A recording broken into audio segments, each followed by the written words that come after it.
네, 아시아경제 임철영 기자입니다. 네. 선방가에 계시던 동안 계속해서 벌어진 선관위 투표용지 부족 사태 관련해서 좀 질문을 드릴 텐데요. 네. 선관위 투표용지 부족 사태에 따라서 잠실 7동 투표소 앞 시위가 2주를 넘겨서 계속 네. 되고 있는데 관련해서 참정권 침해를 바로 잡아야 된다는 게 원래 초기 시위의 어떤 네. 목소리였는데요. 가면 갈수록 부정선거를 주장하는 목소리가 더 커지고 있다는 지적이 나오고 있고요. 동시에는 그 체육단체 행정 마비 사태까지 장기화되고 있는 상황인데 이와 관련해서 경찰력이 미온적으로 대처하고 있다는 지적도 나오고 있습니다. 그 현 상황에 대해서 대통령님의 어떤 판단과 생각을 듣고 싶습니다. 네. 사실 전에도 한번 말씀드렸는데 우리 청년들, 젊은이들이 국민의 참정권 문제에 또는 투표 기회 박탈에 대해서 이렇게 매우 민감한 반응을 보이고 또 행동으로 그걸 지키기 위해서 노력하는 걸 보고 저 사실은 약간 놀라웠습니다. 우리보다 더 낫구나, 기성세대보다.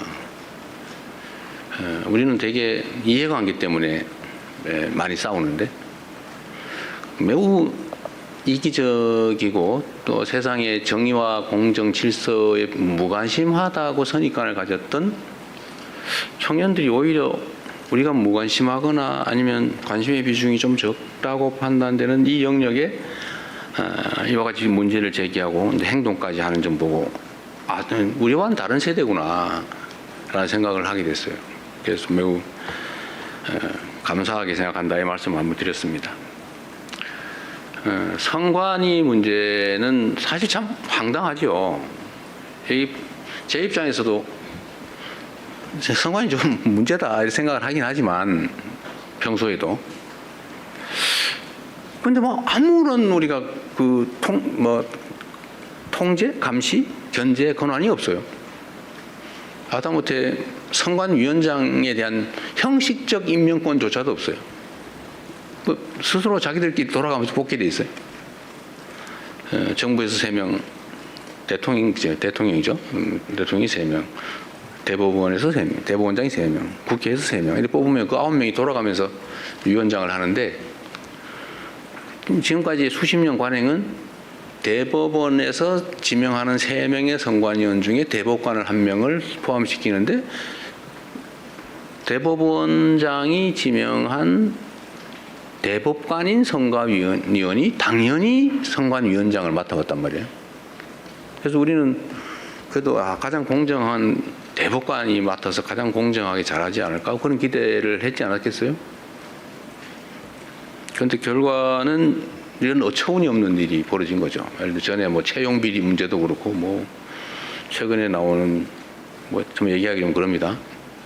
해외 출장 얘기도 그렇고.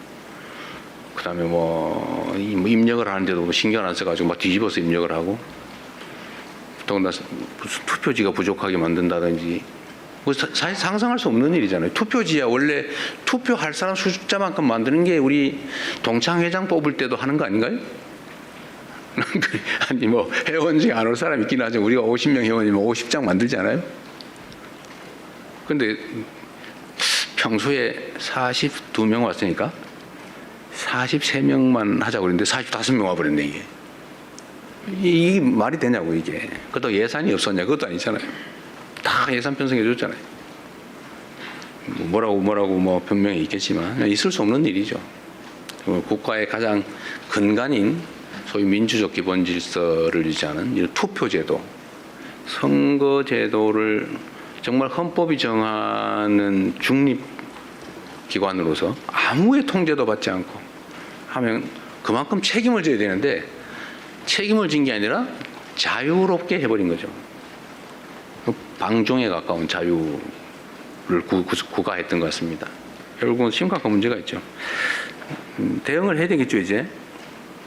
일단 집회 시위에 관한 문제를 얘기하기 전에 선관위의 문제는 저는 좀 이따 대수부회의 때도 이 얘기를 하려고 했는데 법제도들을 좀 최대한 고쳐보고 최소한 외부의 감시 견제가 어느 정도 가능해야 되지 않냐. 그 위원장을 저런 식으로 대법원장이 사실상 임명하는 것처럼 해서 되겠냐. 또 비상임으로 해가지고 뭐 선거날도 제대로 출근을 안 했다는 얘기가 있던데 그렇게 하면 되겠냐. 그래서 감시, 견제, 통제를 적정하게 해야 되지 않을까. 이를 위한 법제도 정비가 필요하겠다는 생각을 하고, 두 번째는 헌법이 너무 명징하게 독립기관으로 해놨기 때문에 무슨 감시, 통제, 견제 법제도를 만들고 이게 위헌 판결을 받을 가능성이 많다. 그러니까 필요하다면 여야 간의 의견의 일치가 된다면 선관위에 관한 뭐 원포인트 개헌이라도 해야 되지 않을까. 뭐 그런 생각을 합니다. 필요하다면 대통령이 발의를 하는 한이 있더라도. 근데 문제는 이게 정치권의 책임성에 관한 것인데 진심으로 이 문제를 해결하기 위한 것인지 아니면 이걸 이용해서 정치 공세를 하고 뒤로 빠지려고 하는 건지를 알기가 어려운 상황이어서 정치권에 좀 진지한 논의를 촉구하고 정치권에서 논의되는 걸 봐가면서 우리 정부도 입장을 정하겠습니다. 어쨌든 근본적인 개혁이 필요한 건 확실합니다. 이런 상태로 갈 수는 없어요. 시위에 관한 문제, 시위 자체는 참정권 확보를 위한 시위 자체를 비난하거나 그래서는 안 되죠. 오히려 보호해야 되겠죠. 근데 이 공간을 활용해가지고 전혀 엉뚱한 허위사실을 공표하면서 가짜뉴스를 남발해서 사회 혼란을 획책을 한다든지 또는 뭐 무슨 산적도 아니면서 지나가는 사람은 검문 검색을 한다든지 소위 주머니를 털거나 이런 건 안 되잖아요. 원래 산적이 하는 일이죠, 그게. 아무거나 놓으면 고개 마루 장악하고 지나가는 사람 주머니 털어가지고 검사하고 10% 띄고 보내고 이런 거 있잖아요. 이거 산적이 하는 짓이 이런 짓 하면 안 되죠.